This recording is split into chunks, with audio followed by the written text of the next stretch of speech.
Le dernier dur à cuire commence dans un lit, et avec la tenue en cuir noir posée sur le lit à côté de lui, on sait déjà qu'il a fait sa première victime. Il se réveille complètement emmêlé. Waouh, pourquoi je suis à l'hôtel? Pourquoi je ne suis pas dans mon propre lit? En regardant sur le côté, il se demande: waouh, qu'est-ce que cette magnifique fille sauvage fait ici? Ma nuit a été déchaînée aussi. À cet instant, quelqu'un nommé Zaojia appelle son portable et il se rappelle vite que c'est la fille qu'il a rejetée quand il était en première année d'université. Et puis la fille se met à parler. Hé, pourquoi tu ne dis rien? Tu te crois incroyable, hein? Tu n'es pas en colère? Je vais te détruire. Le protagoniste est complètement perdu. Qu'est-ce qui ne va pas chez cette folle? Elle l'avait bloqué sur WhatsApp, alors pourquoi parle-t-elle comme s'ils étaient encore ensemble? Il décide de vérifier son téléphone et se rend vite compte que la date est dans le passé. Réincarnation classique, Zhao Jia se met à parler de Jiang Cheng. Tu es trop lent avec les cadeaux, et c'est pour ça que tu ne mérites pas l'amour que j'ai à donner. Maintenant dégage, parce que tu rends ça gênant. Le protagoniste a failli devenir chauve à force de s'arracher les cheveux de rage. Il pensait qu'elle l'aimait et qu'ils seraient ensemble pour toujours, mais maintenant qu'il est revenu à ce moment, il reçoit les messages auxquels il s'attendait déjà. Comme toujours, elle réclamait des cadeaux avec le même vieux numéro. À l'époque, il était aveuglé par l'amour et n'avait aucun amour-propre. Mais dans cette vie, il se respectera. Alors il dit immédiatement: Zhao Jia, nous rompons. Déconcertée, elle demande: Cheng, de quoi tu parles? Tu crois que c'est toi qui me largues? Il répond: Tu es folle, je peux te larguer quand je veux. Salut. Elle exige de savoir pourquoi, disant qu'il a intérêt à lui donner une raison, sinon elle va se fâcher. Le protagoniste dit simplement qu'ils ne sont pas compatibles. C'est tout. Salut. Pourtant, elle est sûre qu'il reviendra plus tard en suppliant d'être pardonné, et il a intérêt à ne pas pleurer à ses pieds. Waouh! Le protagoniste révèle que dans sa vie passée, elle l'a trompé 2 fois. Pauvre type. Il était vraiment cocu. Puis, le vrai protagoniste de l'histoire apparaît, le fameux système. Le protagoniste lève les yeux avec la tête d'une gamin dont le père l'a abandonné dans un supermarché, voulant savoir ce que tout cela signifie. Il se lève pour regarder de plus près. On voit que le dur à cuire a 18 ans et en paraît 4,25. Waouh! La vie a déjà été relancée.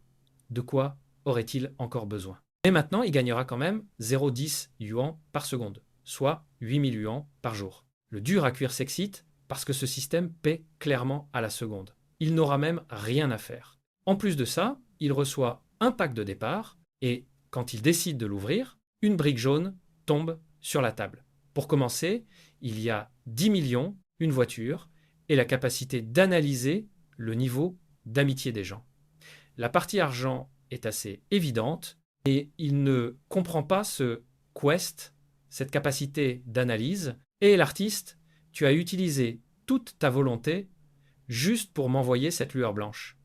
Dégage d'ici, le vieux. Et le protagoniste met immédiatement cette analyse d'amitié à l'épreuve. La fille coriace s'appelle Yu Erkang. Waouh, quel nom affreux. Elle a 25 ans, mesure 1,5 mètres et a une note de 4,23 en apparence. Franchement, on commence fort. En plus de ça, son niveau d'amitié est de 60, ce qui est assez normal. Mais le protagoniste ne comprend pas ce que signifie la valeur de vie privée affichée là. Il décide d'appuyer dessus pour le découvrir et découvre que c'est le nombre de personnes avec qui cette personne a eu des relations dans sa vie. Waouh! C'est le rêve de tous les garés de pile, non? Et le protagoniste reste juste là, perplexe. Cela signifie le nombre de personnes avec qui elle a été, et que le nombre affiché est éteint, alors il était probablement son premier. Puis, on le voit appeler cette idiote de Zhao Jia au bar, et bien sûr, elle ne répond pas au cocu. Vraiment, il ne reste plus rien pour le bêta, mais il a aussi trouvé la fille coriace là-bas en train de pleurer. Ils avaient tous les deux pas mal bu, et c'est peut-être pour ça que, même avec une faible amitié, ils ont quand même réussi à coucher ensemble. À ce moment-là, la fille se réveille, confuse et effrayée. Évidemment, non. Il y a un psychopathe qui la fixe comme un chien qui lorgne un poulet au marché, et elle demande pourquoi il reste planté là comme un pervers. Est-ce qu'il regrettait ou bien est-ce qu'il souriait? Il se tourne et dit qu'il se rappelait juste ce qui s'était passé. Elle demande alors pourquoi il soupire au beau milieu de la nuit. Waouh, quel culot! Il dit qu'il regrette de ne pas l'avoir rencontrée plus tôt. Et étrangement, le système lui accorde la compétence langue agile au niveau maximal. Elle renforce la puissance de chaque cellule musculaire de sa langue et lui donne une souplesse et une force incomparables. Apparemment, on vient de découvrir le genre de système qu'aurait eu P. Diddy et le garçon décide de tester ses nouvelles compétences sur le champ. Il a déjà utilisé le muscle le plus puissant du corps et apparemment Ceste, une arme secrète, puisque la fille dit qu'il embrasse incroyablement bien. Ceste à un tout autre niveau. Vous feriez mieux de commencer à entraîner vos langues. Comment exactement vous allez entraîner ça? Bonne chance. Au moins, le protagoniste a déjà pris son petit déjeuner. Quelque temps plus tard, il se réveille dans le lit avec de l'argent posé à côté de lui. Qu'est-ce qui se passe? Il est aussi perdu que moi, se demandant s'il a été traité comme une prostituée. La fille a même laissé 10 000 yuans et a dit que la nuit valait chaque centime. Le protagoniste se dit que cette folle a vécu sa première fois avec lui et l'a même payé. Elle n'avait vraiment pas toute sa tête. Dommage qu'il n'ait pas pu obtenir son numéro. Puis il voit que la carte critique qu'il a gagnée plus tôt a une chance de multiplier ses dépenses de 1 à 50 fois, tant que Ceste en dessous de 100 000 yuans. Ce qui n'est vraiment pas énorme. Le protagoniste, lui, est ravi.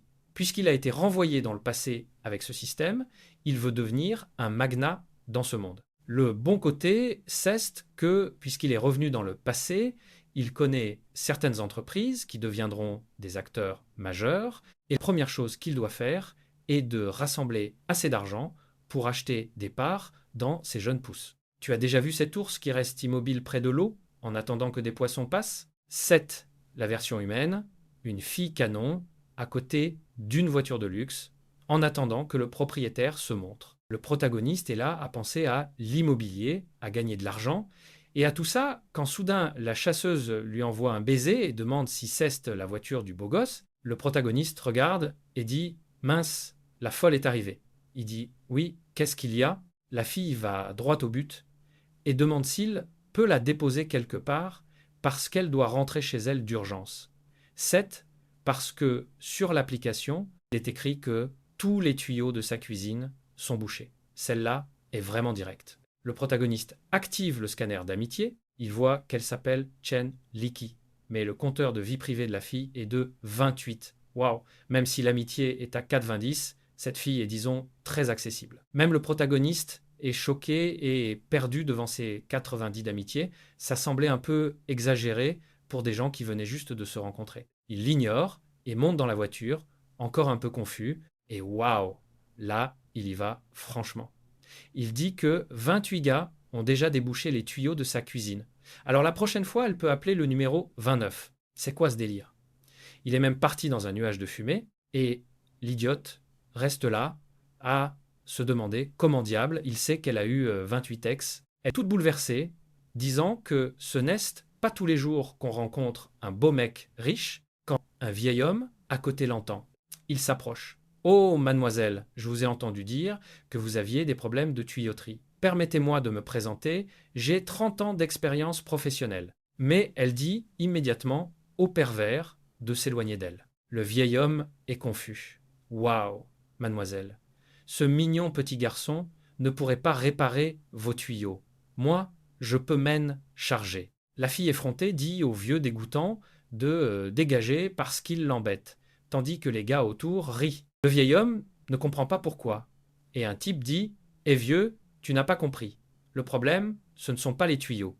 Elle veut qu'on lui débouche autre chose. » Il jette un coup d'œil et pense « Waouh, les jeunes d'aujourd'hui vont vraiment vite. » Pendant ce temps, elle a donné des coups de pied comme une idiote, et maintenant sa chaussure est cassée. Entre-temps, notre protagoniste est déjà allé à l'agence immobilière, il a garé sa belle voiture, mais le gars sur place pensait « Voilà encore ces gamins qui conduisent la voiture de papa juste pour traîner et embêter tout le monde. » Le protagoniste sort de la voiture en prenant la pose comme une figurine d'action Max Steel et la fille à l'accueil voit le type la fixer, ce qui veut dire qu'elle va devoir gérer ça toute seule. Elle se sent un peu nerveuse, mais se présente comme Mademoiselle Zia et lui demande comment elle peut l'aider. Le protagoniste demande un seau de frites. Évidemment non.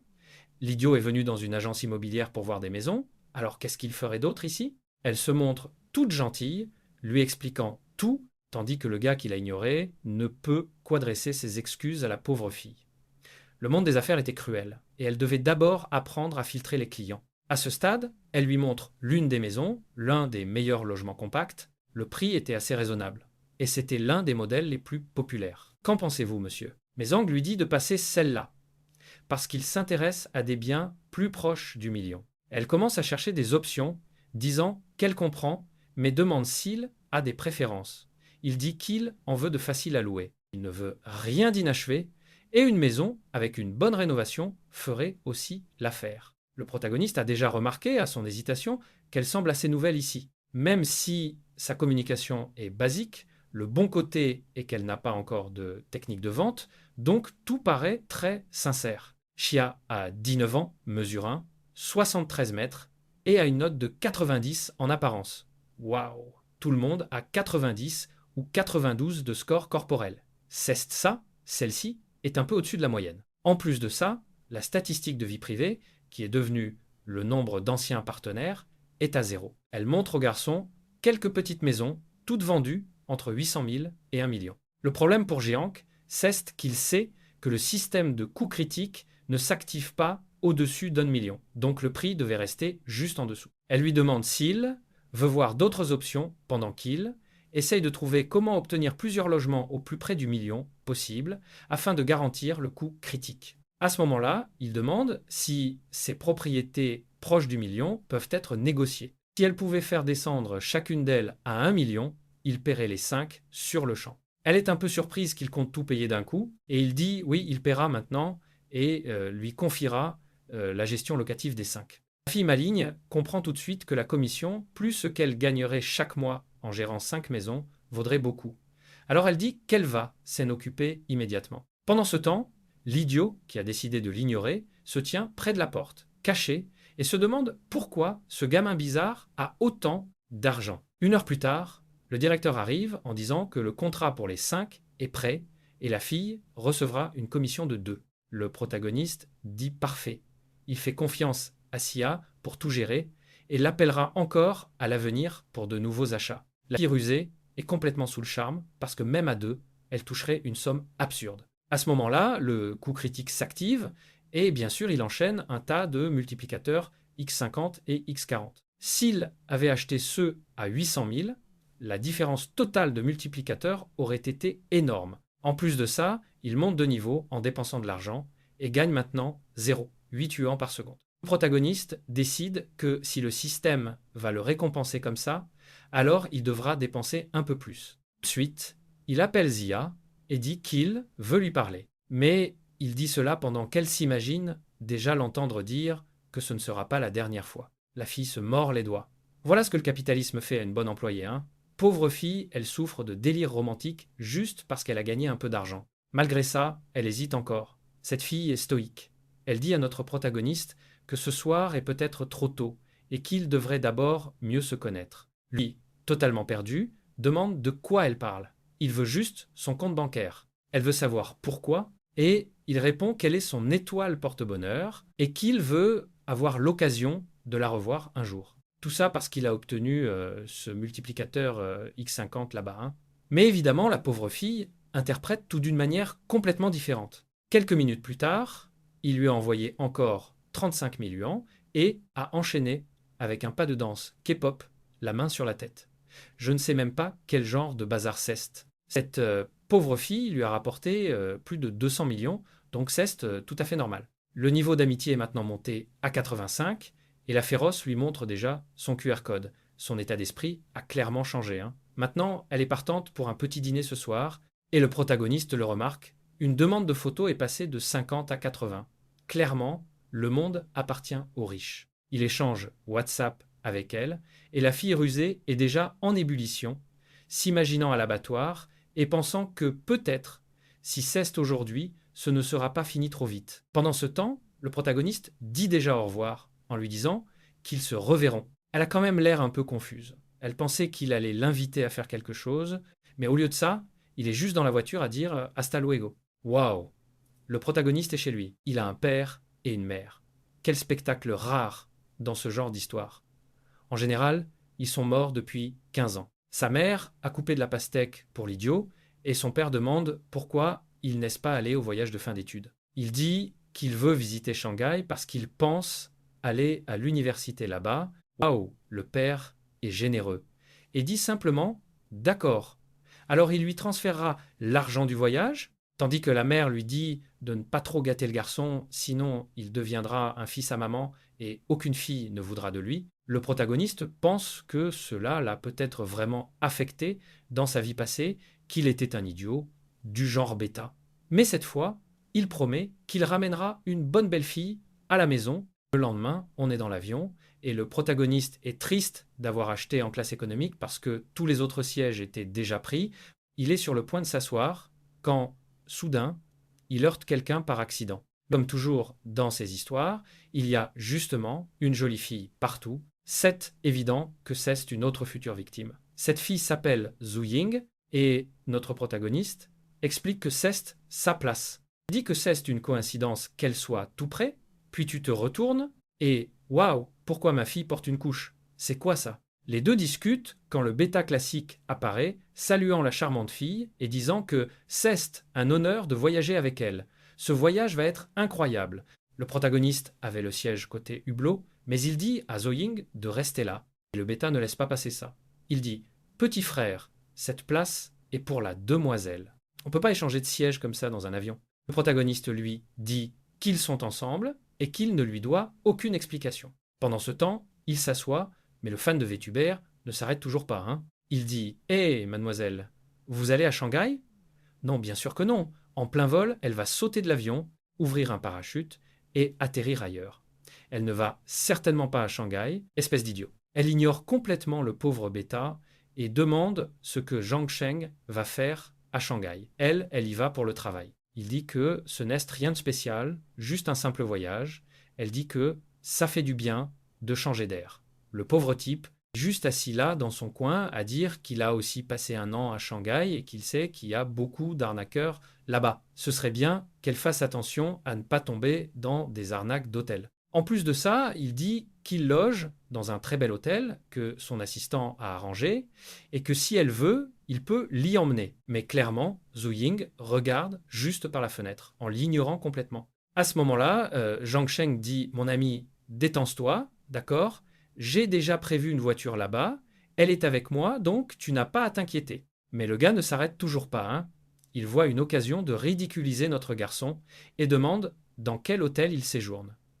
Le protagoniste dit que c'est un endroit appelé Amanyang Yun. Tout de suite, le gamin devient nerveux. Apparemment, c'est un complexe extrêmement cher à réserver. Immédiatement, le type dit que c'est étrange. S'il loge dans un hôtel aussi luxueux, pourquoi voyage-t-il en classe économique? Lui aussi y a déjà séjourné, et en général, ils viennent pas chercher les gens à l'aéroport. Le protagoniste dit qu'il a réservé une villa là-bas. Et le gars a l'air un peu surpris. Zing sait que ça coûte environ 80 000 yuans la nuit. Elle ne s'attendait pas à ce qu'il soit aussi riche. Il répond qu'il sait très bien qu'elle est en réalité bien plus riche. C'est parce qu'à l'école, elle n'était pas seulement célèbre, elle était aussi l'une des plus jolies filles. Et oui, tout le monde savait qu'elle était toujours récupérée dans des voitures de luxe. Plus de ça, elle était du genre que la plupart des garçons n'osaient même pas regarder dans les yeux. Pourtant, elle restait toujours discrète et concentrée sur ses études. Mais à l'époque, le protagoniste ne pensait qu'à Zhao Jia, juste pour se faire tromper. Il était vraiment idiot. Et apparemment, sa famille a quelques problèmes, parce qu'elle dit qu'elle n'est plus cette riche héritière de seconde génération. Le protagoniste remarque que l'ambiance est devenue un peu morose, décide de changer de sujet, et il commence à parler de leurs années d'école. Dès qu'elle se laisse distraire, il remarque que l'ambiance s'est allégée, et il décide de vérifier ce qui compte vraiment, les statistiques de la fille. 18 ans, 172, 4,26 en visage, 4,26 en silhouette. Waouh! Ces filles remplissent presque toute l'échelle. J'ai envie de savoir à quoi ressemble un 100 sur 100 pour l'artiste. Et ce qui impressionne le protagoniste, c'est qu'elle a déjà 75 d'amitié. Peut-être qu'elle le regardait déjà à l'école et qu'il ne l'avait jamais remarqué. C'est un peu étrange. Les deux arrivent à l'aéroport quand soudain, waouh! Ma fille, tu es venue le chercher habillé comme ça.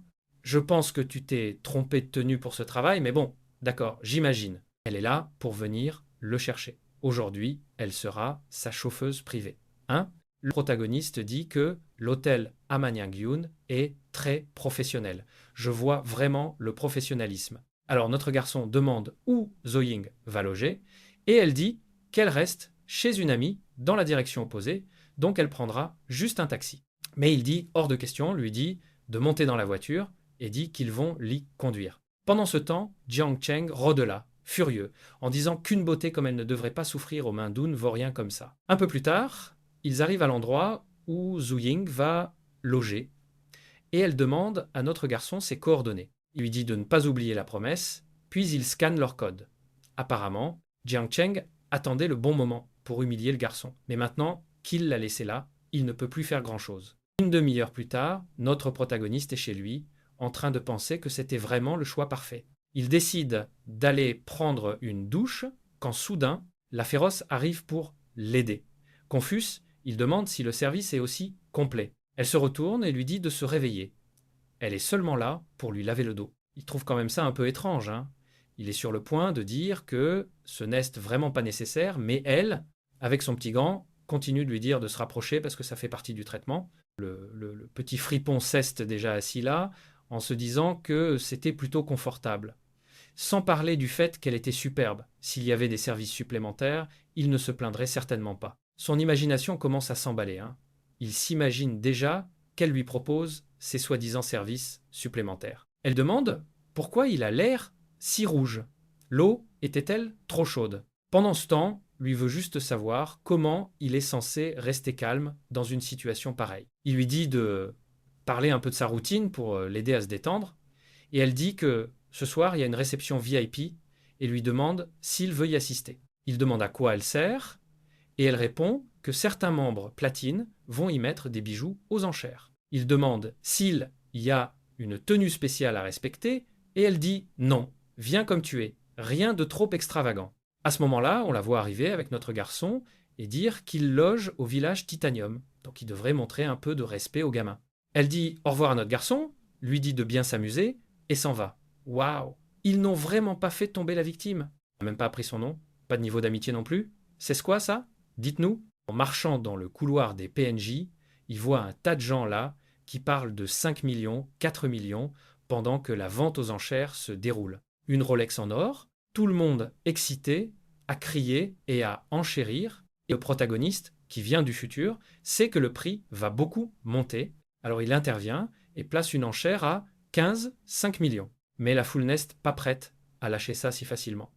Quelqu'un d'autre monte à 16, puis 17, puis 18. Les gens sont impressionnés que ce gamin qui en paraît 35, notre garçon, soit arrivé en enchérissant aussi agressivement. Le vieil homme frappe le marteau 3 fois à 18 millions, et avec ça, c'est vendu. À ce moment-là, des types un peu particuliers se montrent se présentant comme Wang Zheng et Qin Fen. Le protagoniste trouve ça un peu suspect. Que veulent ces gosses riches de Shanghai avec lui? Le blondinet, Qin Fen, dit qu'il était l'enchérisseur numéro 8 et voulait cette montre, mais apparemment le gamin l'aimait beaucoup.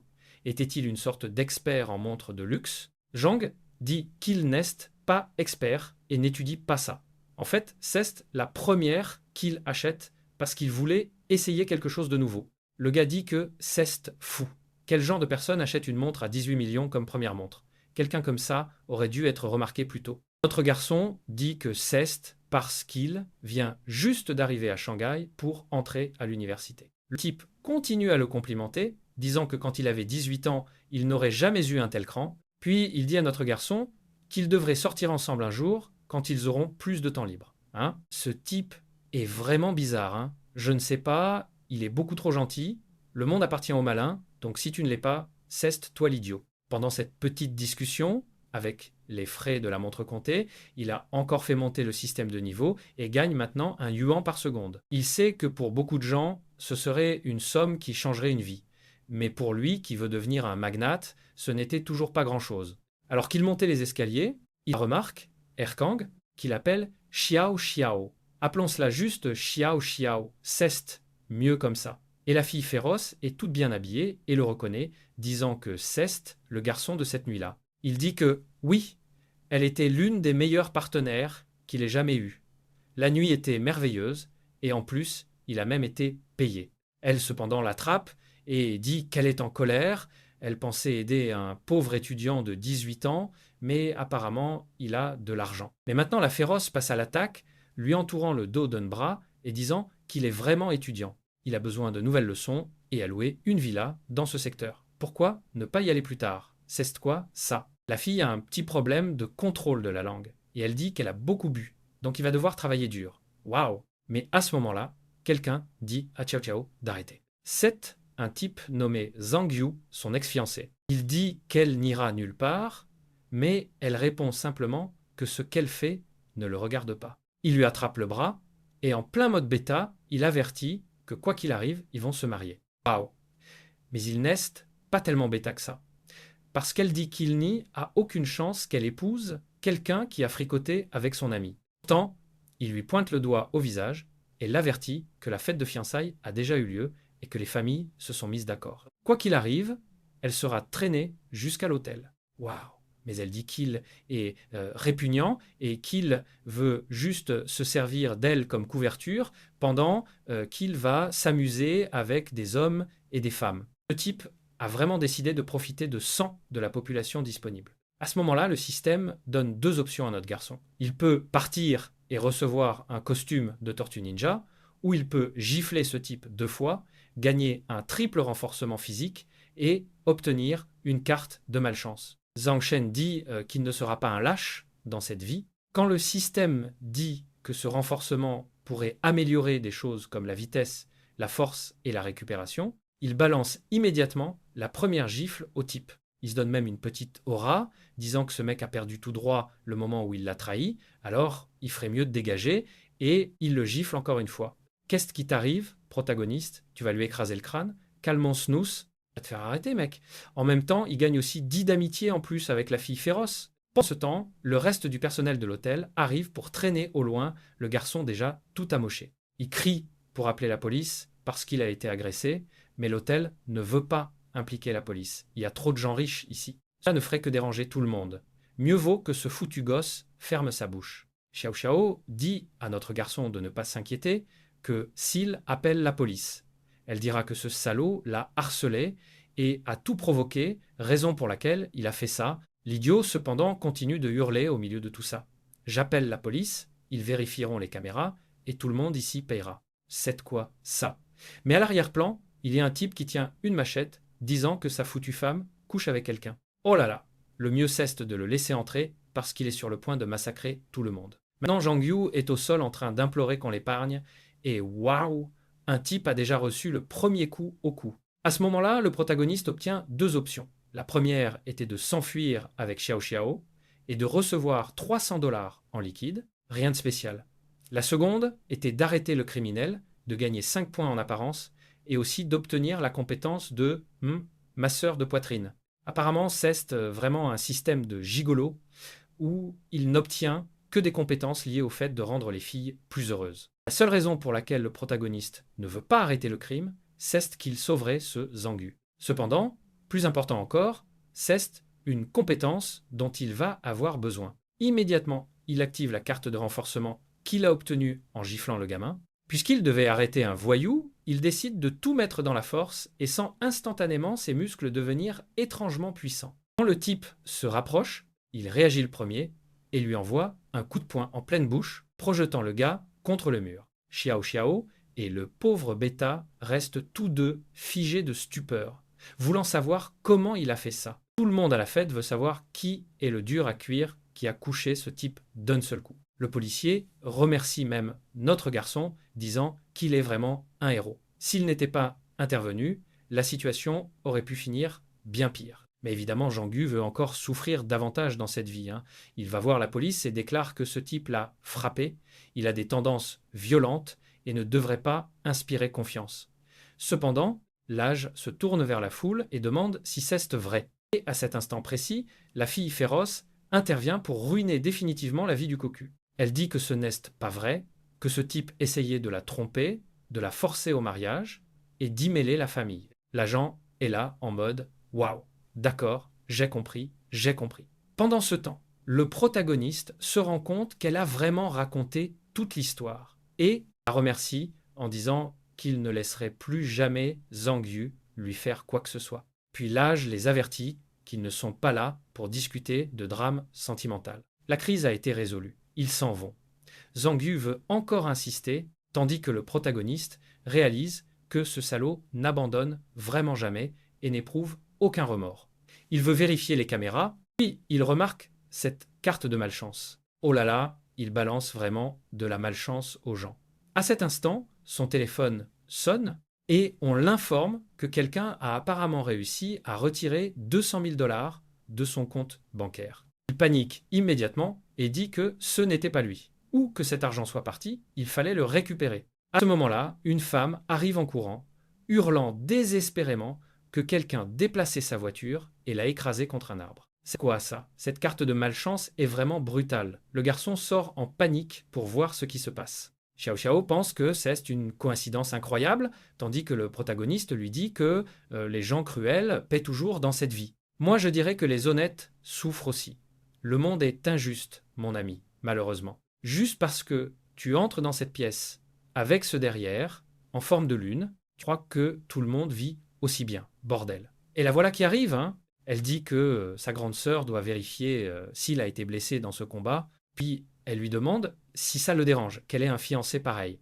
Le protagoniste dit que non, il est juste surpris que ce type agisse vraiment ainsi. Elle explique que son grand-père était gravement malade, et pour qu'il puisse partir en paix, elle n'avait pas eu d'autre choix que d'épouser ce type parce que sa famille avait de l'argent. Cependant, Ceste, quand elle a découvert que ce type aimait aussi les hommes et s'était mêlé à son ami, le protagoniste lui dit de ne pas s'inquiéter, qu'elle n'a plus besoin de souffrir. Elle trouve incroyable qu'il ne se soucie vraiment pas de cette relation. « Ah, pourquoi tu crois qu'il s'en moque, hein? Qu'est-ce qu'il te veut, ma fille ?» Puis il la rapproche de lui et s'appuie contre l'appui-tête, en lui disant de ne pas s'inquiéter parce qu'il prendrait soin d'elle. Le lendemain, les pauvres femmes de chambre ont dû ranger toute la pièce et peu après, notre garçon était au restaurant. L'un de ses amis a posté dans le groupe de l'école que c'était son anniversaire et qu'il avait reçu une grosse montre. Notre garçon trouve ça intéressant et demande soudain à emprunter les jambes de Xiao Xiao pour le poste d'anniversaire. Elle est un peu confuse, demandant si Ceste pour un anniversaire. Il dit pas exactement, mais donne-moi juste ses jambes, femme. Elle dit d'accord, puis commence à poser. Comme ci, puis comme ça, puis par là-bas. Mon Dieu, pourquoi a-t-elle marché sur le toast? Je crois que l'artiste Ceste un peu emporté, mon ami. S'il vous plaît, gardez vos préférences personnelles en dehors de l'histoire. Le protagoniste prend des photos de tout, en pensant que Ceste très bien.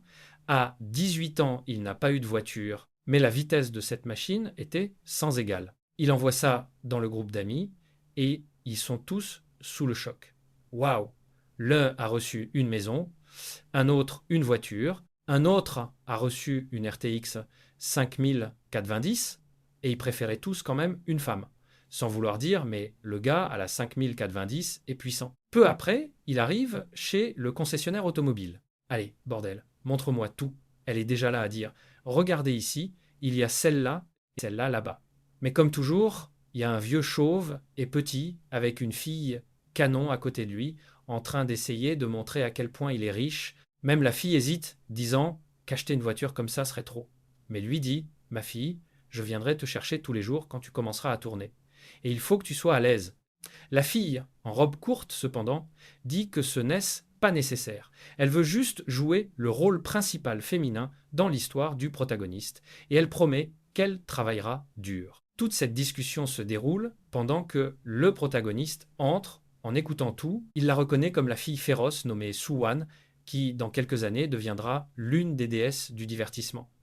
Apparemment, c'est un genre particulier de divertissement, hein, parce qu'elle est devenue célèbre grâce à une série de photos au bord de la piscine.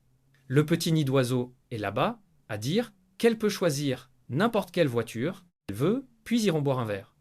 Mais la fille veut clairement échapper au vieil homme, disant qu'elle a un rendez-vous avec la société et qu'elle doit partir. Cependant, le type a la ligne de cheveux de végétal averti qu'elle ferait mieux de venir avec lui. Sinon, l'investissement en elle n'aura pas lieu et elle devrait savoir que si elle refuse, elle sera aussi blacklistée du milieu. Waouh! Mais la fille est coriace. Elle dit que, quoi que dise Monsieur Wang, elle ne cédera pas et qu'il peut faire ce qu'il veut. Waouh! C'est rare, hein? Elle a vraiment tenu tête à l'oncle chauve. Le protagoniste a même déclenché une petite mission là. Évidemment, il devait la sortir de cette situation et lui faire signer un contrat. En faisant cela, il recevrait des récompenses spéciales. Le protagoniste sait que le moyen le plus simple était de lui faire comprendre qu'il avait les moyens financiers. Alors il demande à voir les conditions d'achat d'une la Ferrari. Il faut que ce soit la Ferrari, ça ne peut être que ça, hein. La femme dit que c'est un modèle limité. Il devrait passer plusieurs vérifications et devenir VIP juste pour avoir le droit de l'acheter. Il demande s'il n'est pas qualifié. Elle dit que s'il la veut vraiment, ce n'est pas impossible. Il demande quelle est la condition et elle dit que la liste d'attente est très longue. La plupart des gens ne veulent pas laisser leur argent dormir là. Alors parfois, il y a quelques places qu'il peut plus ou moins reprendre. Il dit que ça lui va, il est là pour l'acheter cash. La fille écarquille les yeux, le vieil homme est abasourdi, tandis que la soi-disant Su-Wan est déjà intéressée. Même le patron Huang, qui adore se donner l'air riche, n'oserait pas aller aussi loin. La femme essaie d'expliquer qu'il ne doit pas comprendre le prix. C'est 50 millions de yuan, environ 7 millions de dollars. Mais il dit simplement que ce montant lui convient. Soudain, Qin Fen réapparaît, disant qu'il a entendu que quelqu'un allait acheter une LaFerrari et qu'il est venu voir de qui il s'agissait. Il ne s'attendait pas à ce que ce soit notre gars. Le protagoniste est le roi de l'aura du monde de l'argent, hein.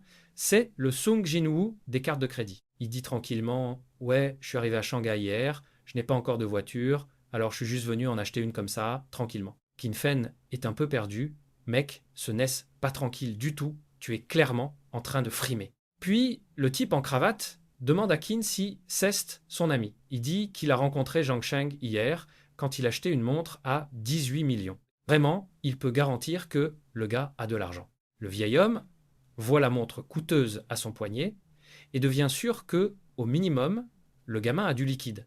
Il remercie déjà le garçon de les avoir choisis et dit qu'avec une montre pareille au poignet, l'argent n'est clairement pas un problème. Pendant ce temps, le vieil homme jette un regard de côté et la soi-disant Su-Wan commence déjà à s'agiter.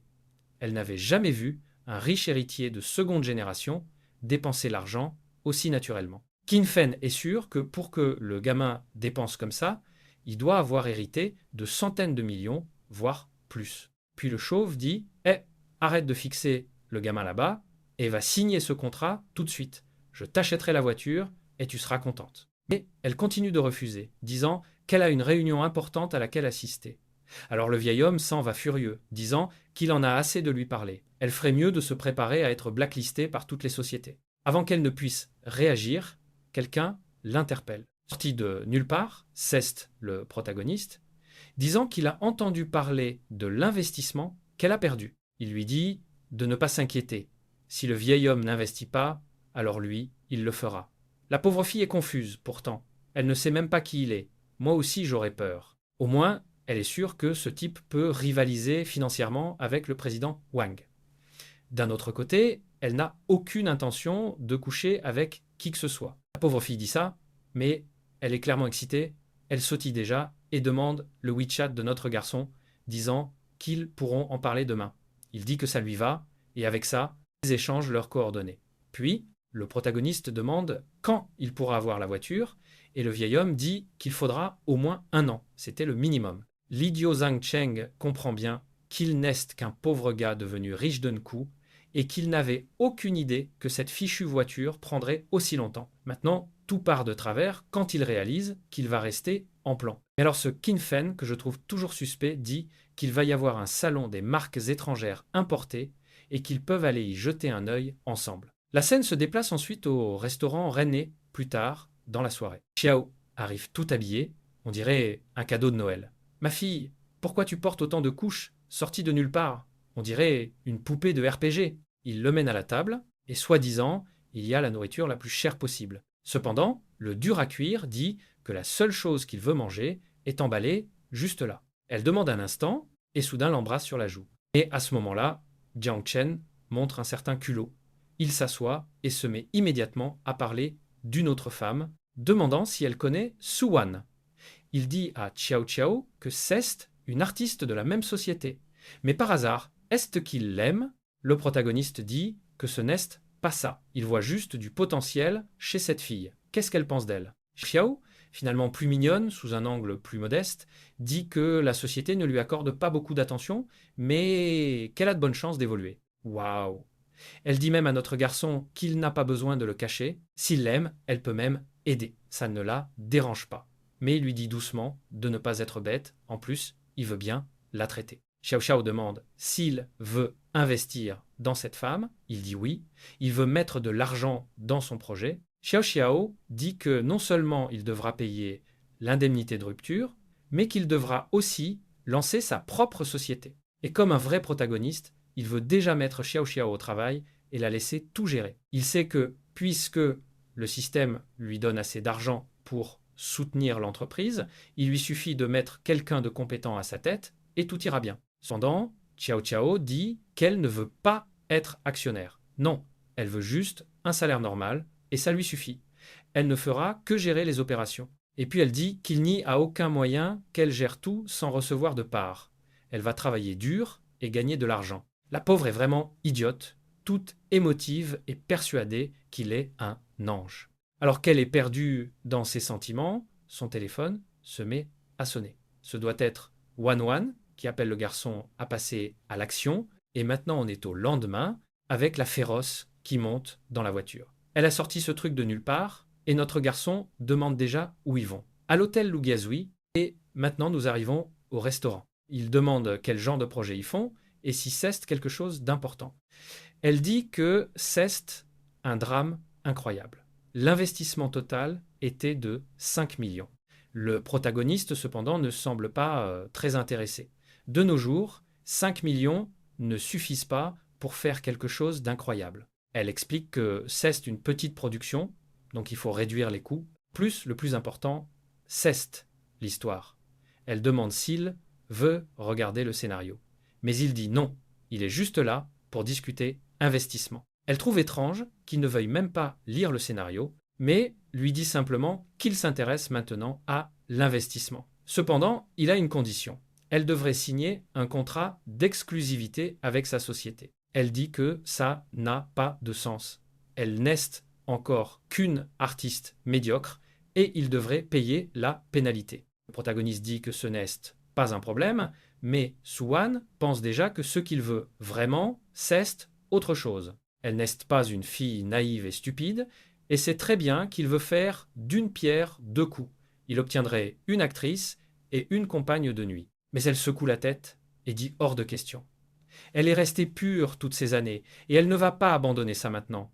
Puis elle demande quelle société de divertissement il possède. Il dit qu'il ne l'a pas encore créée, mais que ce sera prêt bientôt. En plus, il a parlé avec Xiao Xiao, qui lui a révélé qu'elle n'était pas très estimée là où elle travaillait. Maintenant, la rusée sourit de toutes ses dents, voulant savoir quelles sont les exigences spéciales. L'amitié est à 50. Le protagoniste sait qu'un niveau d'amitié de 50, c'est pratiquement la même chose qu'être des inconnus. S'il demandait ce qu'elle a à offrir, elle accepterait peut-être même, mais ce ne serait pas parce qu'elle en aurait envie, et ça ne l'amuserait pas. Alors il dit que si elle rejoint sa société en tant qu'artiste, il ne lui demandera aucun contact déplacé. Soudain, la fille devient déjà beaucoup trop enthousiaste. Avec son niveau d'amitié qui monte, elle veut savoir si elle peut l'appeler patron. Il dit que patron, c'est trop, et lui dit de l'appeler grand frère à la place. La conversation continue, et il termine la mission consistant à l'engager, et avec ça, reçoit 20 des parts d'une société d'investissement appelée Hengsheng. Le système dit qu'il a tout fait légalement, et que s'il veut, il peut même consulter les dossiers. Le fou pense encore que maintenant il a enfin un moyen d'expliquer à son père comment il est devenu si riche. Je pense que montrer un document de quelque chose que tu as acheté n'explique pas grand-chose, mais bon. Malgré tout, il appelle son père et lui raconte l'histoire, disant qu'il a investi dans cette société, qu'elle a grandi, et que maintenant il recevra un revenu mensuel de plus de 600 000 $. Sa mère est là avec son cerceau, à dire au vieux de se préparer, parce que leur fils va bientôt le dépasser. Pendant ce temps, le protagoniste demande s'ils veulent un petit cadeau, et dit qu'il rapportera quelque chose pour eux deux. Mais être gentil est à la mode dans les histoires maintenant, donc la famille ne demande rien. Puis, le protagoniste invite Suwan à sortir, et elle dit qu'elle ira où son sugar daddy voudra. Il dit qu'il va juste aller regarder quelques articles, et avec ça, ils sont dans une boutique de montres. La devise, ceste, que personne n'achète une montre de luxe, on la garde seulement en sécurité pour la génération suivante. Waouh, les riches parlent, quelle bêtise. Notre garçon arrive là-bas. Comme toujours, il y a un vieux type avec une autre fille canon à son bras, en train d'essayer d'impressionner les gens. On dirait que quelqu'un a reconnu mademoiselle Suwan, qui dit qu'elle accompagne un ami venu regarder des montres. Cependant, l'ami au bandeau vert pense que c'est une idiote. Il y a d'innombrables beaux gosses dans le milieu du divertissement. Elle ne devrait pas perdre son temps avec un type pareil, mais plutôt aller se trouver un homme riche. Oh, ma fille, tes bas sont déchirés, ma petite. Clairement, ta situation financière n'est pas fameuse. La folle, cette fille a eu 78 partenaires avant. Qu'est-ce qui se passe? Champion, heure sup, seulement 20 d'affinités avec notre garçon. Puis, le vieil homme demande à Rue, qui est cette cadette, et elle répond que c'est juste une fille quelconque qui joue dans un petit drame inconnu. Le type se présente alors comme Wang Hai et dit qu'il est investisseur dans l'industrie du cinéma. Pas vrai? Si ça l'intéresse, elle n'a qu'à prendre sa carte. Suwan, cependant, sait que la fille à l'arrière-plan est une actrice très inférieure à elle. Mais elle s'en sort bien dans le milieu parce qu'elle utilise d'autres parties de son corps pour décrocher des rôles. Elle le remercie simplement pour la carte afin de clore la conversation et s'en va. Pendant ce temps, le vendeur demande quel genre de montre notre garçon cherche. Ah, le protagoniste est là pour acheter une montre à sa mère, et le type en propose une à 380 000 dollars qu'il trouve bon marché, alors qu'elle vaut au moins un demi-million, et Rue, qui écoute à côté, veut savoir quel genre de personne dit qu'une montre à 380 000 dollars est bon marché. Pendant ce temps, Suwan reste sur le côté, en train de rire de l'imbécile qui a essayé de l'humilier. Le protagoniste demande si Suwan veut une montre, mais elle dit non, parce qu'elle n'a pas l'argent pour en acheter une. Ah, évidemment que non. Elle a prononcé la phrase parfaite pour que le système lui donne une mission, lui acheter une montre. Alors il dit aussitôt que si elle en veut une, il la lui achètera comme cadeau. Elle répond que c'est hors de question. Elle préfère gagner l'argent et se l'acheter elle-même. Pendant ce temps, l'ami regarde depuis l'extérieur en pensant que cette fille est une idiote. En plus, ce type essaie évidemment juste de frimer devant tout le monde. Il va sûrement regarder plusieurs montres puis repartir sans rien acheter. À ce moment-là, la vendeuse est en train de mettre des montres au poignet de notre garçon. Elle dit qu'il est vraiment très beau. Elle l'ajuste à son poignet et il dit que c'est parfait. Il aime quand c'est bien serré. Ce type est vraiment bizarre. Et l'étrange arrête avec ses sous-tendus. Le protagoniste, cependant, remarque que le niveau d'affinité a augmenté. Celle-ci non plus n'a pas l'air d'avoir toute sa tête. Il dit à la vendeuse de préparer les deux. Le type est là, un peu choqué, pas vrai? La fille, qui a déjà vaincu 6 équipes de football, est terrifiée. Apparemment, ce salaud ne faisait vraiment pas semblant et avait réellement de l'argent. Pendant ce temps, le protagoniste demande aussi à Suwan de regarder les montres pour femmes là-bas. Elle est censée en choisir 2. Le type lui en montre une couverte de diamants, toute clinquante, à 150 000 dollars. La fille la met à son poignet et a déjà l'air complètement éblouie. Elle essaie de rester humble et demande quand même celle qui coûte 380 000 dollars. Le protagoniste lui dit aussitôt de l'ajouter aussi sur la carte. Il veut ces deux-là également. Elle est là toute excitée, à toucher son poignet et à le remercier, tout en disant qu'elle ne devrait pas se promener avec quelque chose d'aussi cher. Il lui dit de ne pas s'inquiéter parce qu'elle lui fera encore gagner beaucoup d'argent. Malgré cela, elle ne veut pas l'accepter et dit qu'il vaudrait mieux qu'il donne les deux à sa mère, mais il répond que celle à son poignet ne convient qu'à une jeune femme. On se moquerait de sa mère si elle sortait avec quelque chose comme ça. Il demande si elle va vraiment refuser et elle reste simplement là, sans vraiment savoir quoi dire, mais finit par répondre que c'est d'accord, vraiment c'était un patron généreux. Pendant ce temps, le type rapporte la carte en disant que le paiement a été approuvé. Et Rue meurt de rage. Comment une fille sale comme Suwan pouvait-elle avoir à son poignet une montre meilleure que la sienne? Évidemment, le vieil homme hésite. Il a demandé un modèle qu'il sait inexistant et il est déjà en train de partir. Il dit que c'est dommage qu'il ne soit pas disponible et qu'ils reviendront plus tard. La vendeuse demande si mademoiselle Lin-Rue veut faire une réservation ou en regarder une autre, mais évidemment elle non plus n'a pas l'argent. Alors elle dit juste qu'elles en reparleront plus tard. Pendant ce temps, le protagoniste termine la mission et reçoit un remboursement triple. Waouh! Le garçon y va vraiment à fond.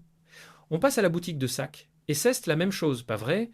Il arrive, jette un coup d'œil et dit je le prends. Tout de suite, la fille au comptoir est impressionnée et dit qu'ils sont désormais des clients VIP. La petite rusée tremble de tout son corps, mais la nuit, on arrive chez Suan, où elle fait évidemment une proposition, pas vrai? Elle demande s'il veut un verre d'eau.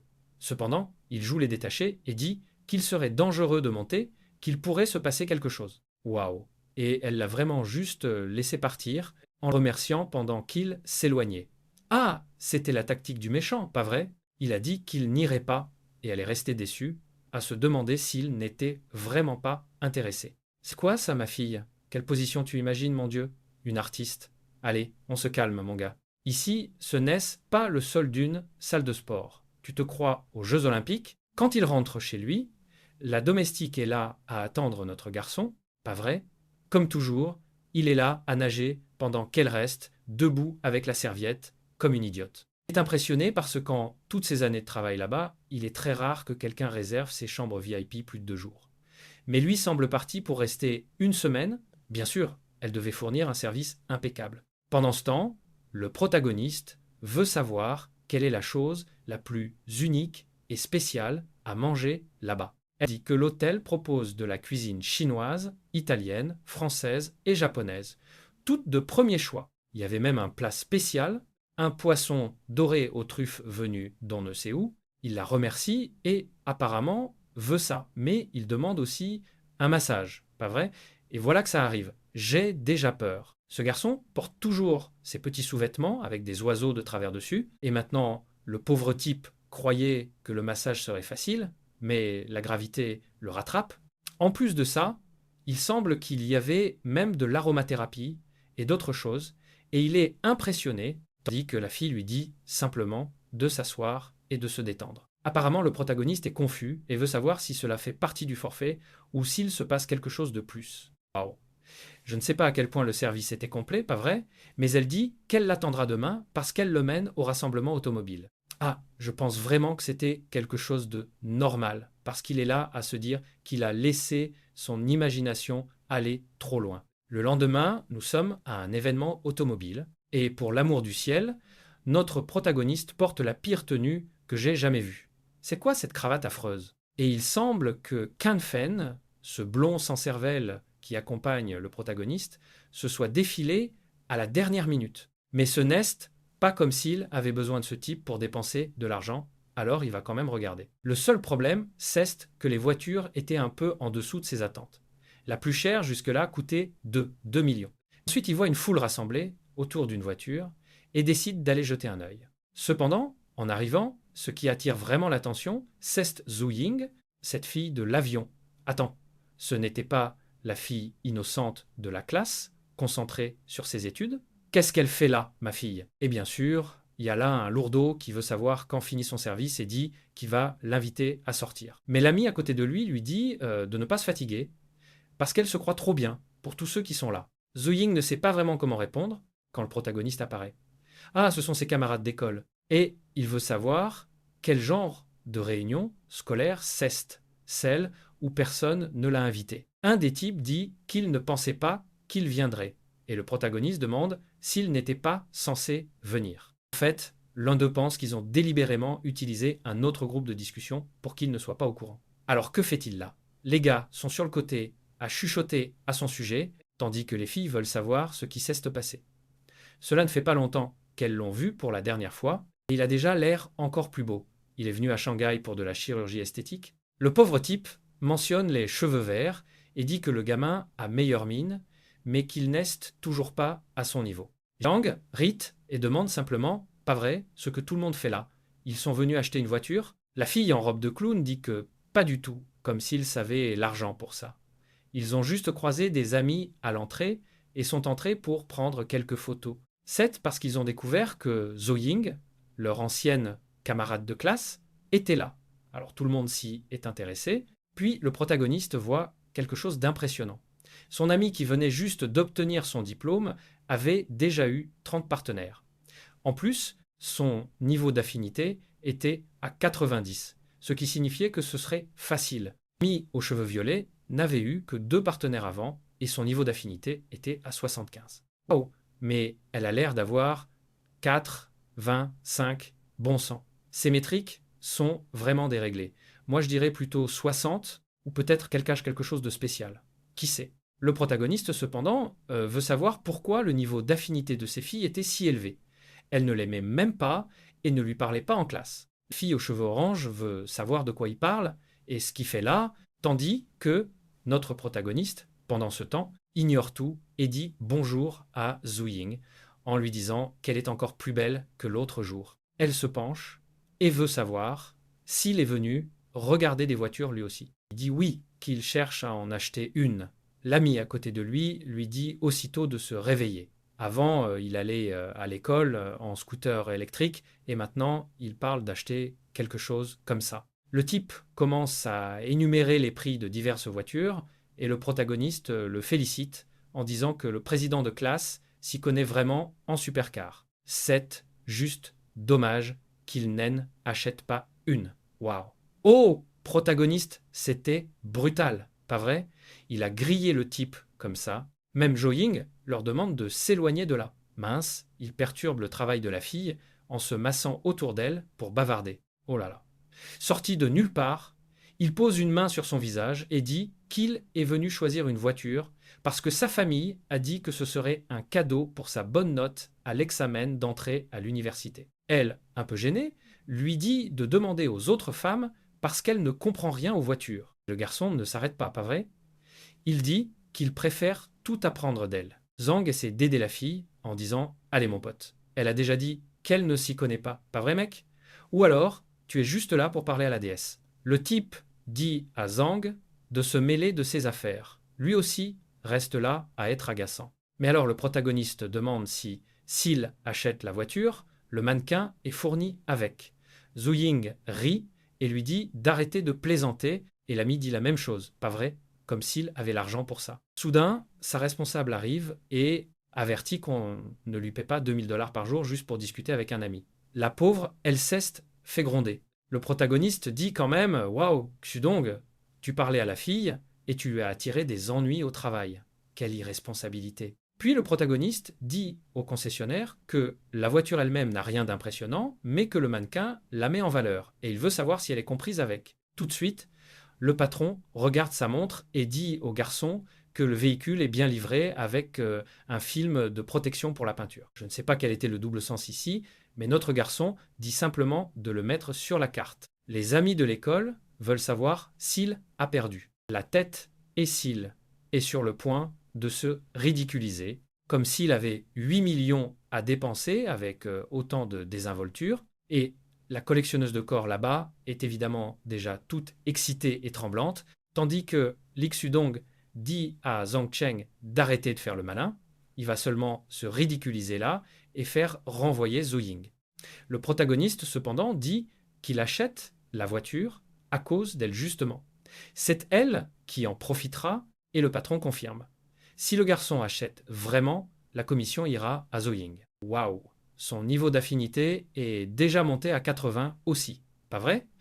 Ça va vite et Xudong veut savoir si le gamin va vraiment tenter le grand classique du « Oups, ma carte est bloquée, je vais appeler quelqu'un » puis disparaître. Le protagoniste, cependant, dit simplement au patron de débiter la carte rapidement parce qu'il est pressé. Là-dessus, la transaction est conclue et le type est déjà en train de louer le garçon, disant qu'il va maintenant préparer les papiers et demande à Zhou Ying de s'occuper de lui. Xudong est perplexe. Comment ce type a-t-il soudain dépensé 8 millions comme ça? Le type aux cheveux verts, Nen, revient pas.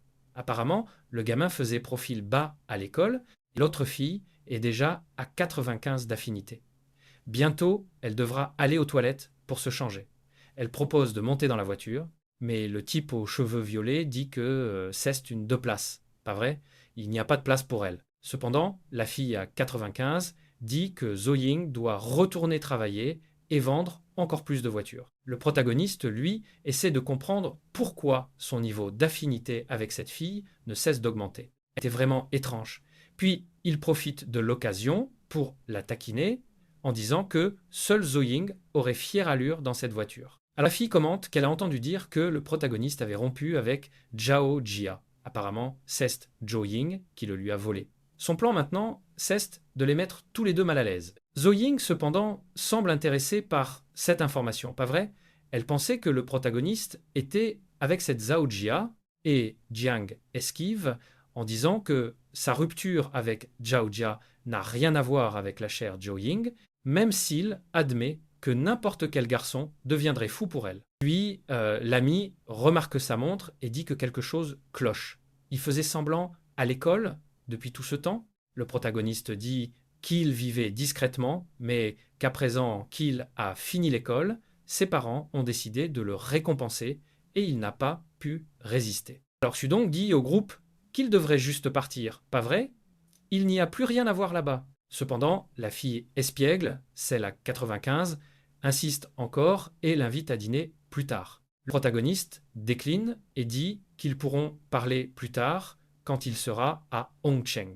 Elle s'emballe complètement en disant qu'il a son numéro et qu'il n'a qu'à l'appeler. Apparemment, c'est la ville où il vivait avant, pas vrai, celle où il ne devrait probablement jamais retourner. Waouh!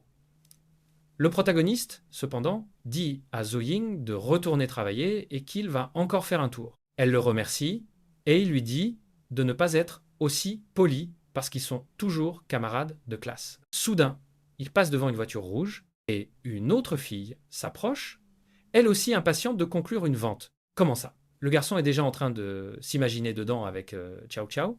Il est vraiment étrange, ce type aussi.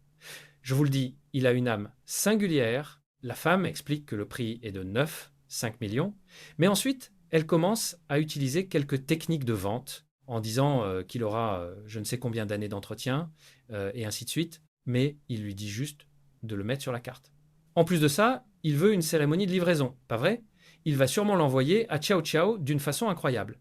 La femme dit que ce n'est absolument pas un problème. Bien sûr, il peut choisir ce qu'il veut, et la livraison sera exactement comme il le souhaite. Tandis que les deux parlent, soudain, il y a une fille qui fait un petit direct dans la voiture. Elle dit que l'éclat de ce rouge met vraiment en valeur le charme féminin et demande si certains des gars du direct seraient intéressés à l'acheter. Les types du direct disent que la voiture n'est pas si belle que ça, mais elle insiste en disant que n'importe quelle fille qui recevrait ça en tomberait amoureuse. Sortie de nulle part, elle met notre garçon dans son direct en disant qu'ils peuvent lui faire confiance.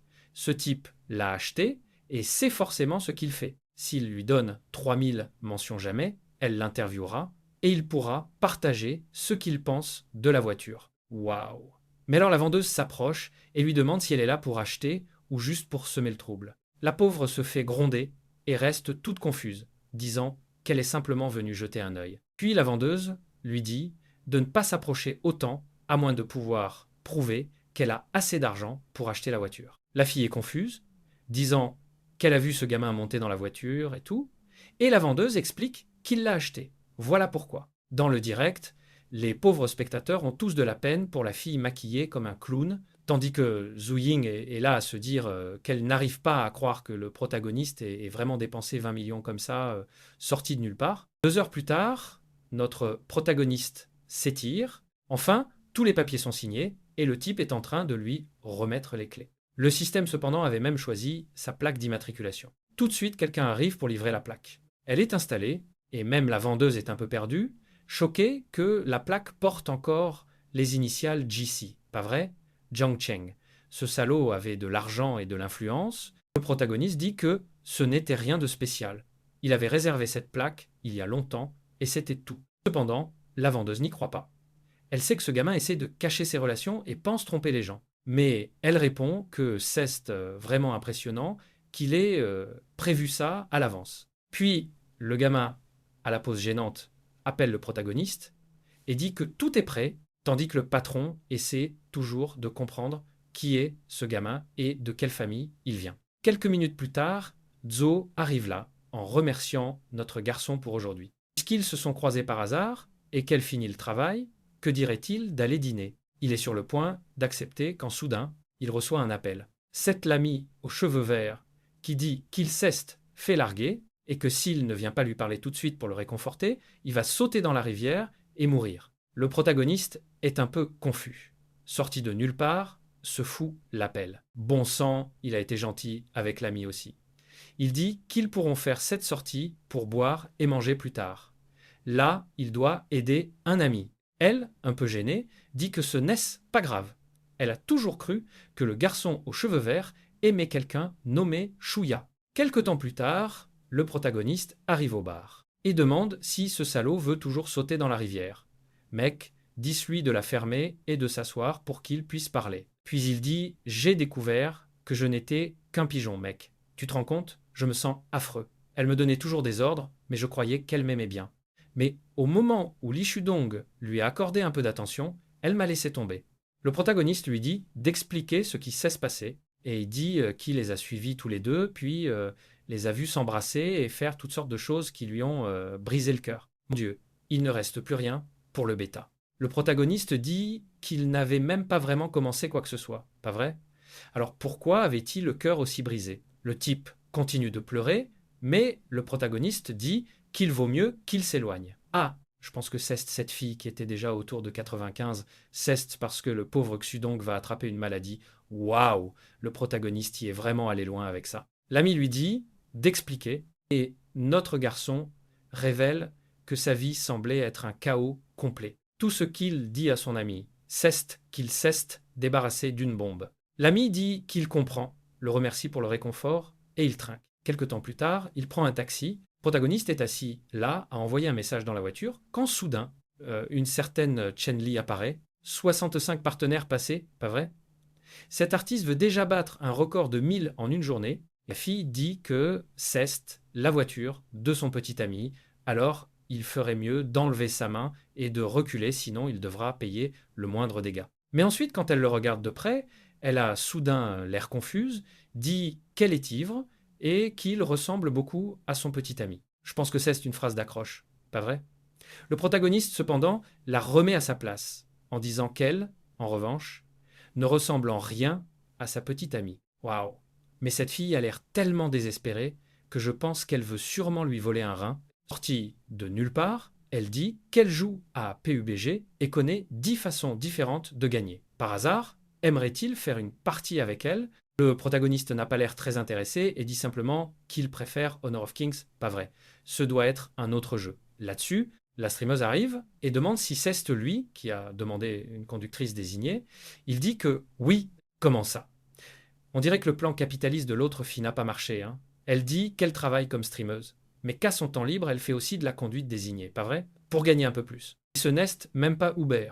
C'est comme être chauffeur désigné, quand elle conduit simplement ta voiture à ta place. Et à cet instant même, elle est là, à dire dans son direct qu'elle est impressionnée. Elle n'avait jamais imaginé trouver une Ferrari SF90 là, déjà en train de s'étirer et de se pencher sur le capot. Pendant ce temps, l'étrange fille de PUBG dit qu'elle sait aussi très bien conduire. Le protagoniste, cependant, dit qu'il n'aime rien de gratuit dans cette vie, parce que cela finit généralement par entraîner des complications. Cependant, ce qu'il veut savoir, c'est si la streameuse qui lutte sous le capitalisme travaille vraiment dur, tu vois. Elle m'a fait de la peine, et si elle sait vraiment conduire une supercar, elle lui dit de ne pas s'inquiéter, affirmant qu'elle a autrefois tenu un blog de critique automobile et qu'elle a conduit plusieurs voitures de sport. Mec, cette fille donne tout juste pour survivre. Que quelqu'un l'aide. La pauvre. Et voilà. 0 partenaire passé, le protagoniste va clairement devenir fou. Son nom, Chou Yingyin. Déjà dans la voiture, elle demande si elle peut faire un direct, et le protagoniste dit « Ça va, mais travaille-t-elle vraiment comme ça tous les jours ?» Elle explique qu'elle ne fait pas toujours des directs, mais que normalement, elle passe quand même son temps à conduire dans tous les sens. Puis, elle règle la voiture pour se filmer et commence à accélérer. Le protagoniste voit alors que son nom sur le direct est Chou Mei. Et il trouve impressionnant qu'elle ait 0 partenaire passé. N'importe qui, en la regardant, penserait qu'elle est du genre facile, puis il remarque que dans son direct, le plus gros donateur n'avait donné que 300 et que c'était pitoyable. Puis il demande « Tu as plus de 10 000 spectateurs et personne ne fait de dons ?» Maintenant, ça explique pourquoi tu dois travailler et conduire. Pas vrai? Il vaudrait mieux que tu te concentres juste sur la conduite, puisque ces directs ne te rapportent rien du tout. Waouh! Mais ensuite, il commence à descendre la pauvre fille en disant tu es fauché et tu ne gagnes pas d'argent. Du tout? Waouh! Tu es un échec en tant que femme, tu n'arrives même pas à gagner de l'argent avec ton corps. Que peut faire la pauvre fille, pas vrai? Elle dit juste qu'elle n'est pas douée pour obtenir des dons. Moi je dirais qu'elle montre déjà tout là, mais bon, pas vrai? Apparemment, elle a attiré un public au portefeuille vide. On accélère et on rentre à la maison, elle rend les clés et notre garçon dit qu'elle est vraiment une conductrice expérimentée. Tout était très fluide et confortable et elle le remercie simplement en demandant une bonne évaluation. En plus de ça, elle veut savoir quel genre de direct il aime regarder. Il dit qu'il ne regarde que des belles filles et elle demande si elle en fait partie. Si c'est le cas, peut-être pourrait-il soutenir un peu cette pauvre fille et l'aider à améliorer son classement. Il répond qu'il ne sait pas s'il a autant d'argent sur son compte. Elle, cependant, dit que s'il veut, il peut l'inviter à boire un verre. Waouh! Mais elle n'était pas à zéro et maintenant elle s'offre comme ça. Qu'est-ce qui se passe ici? Ah! Le protagoniste semble réaliser qu'elle est en train de jouer une scène pour son direct. Elle voulait probablement qu'il paye l'addition et fasse quelques dons, puis qu'il scène aille, vrai, sans rien faire. Mais pour lui, elle avançait comme un mouton dans la cage du tigre. Alors il lui demande aussitôt quel genre d'eau elle aime. Elle comprend que cela ressemble à une réplique normale d'une certain type d'histoire et commence à imaginer des choses bizarres, pas vrai? Clairement, il serait du genre à aimer ce type de vidéo, les enfants. Voilà. Encore un dépensier,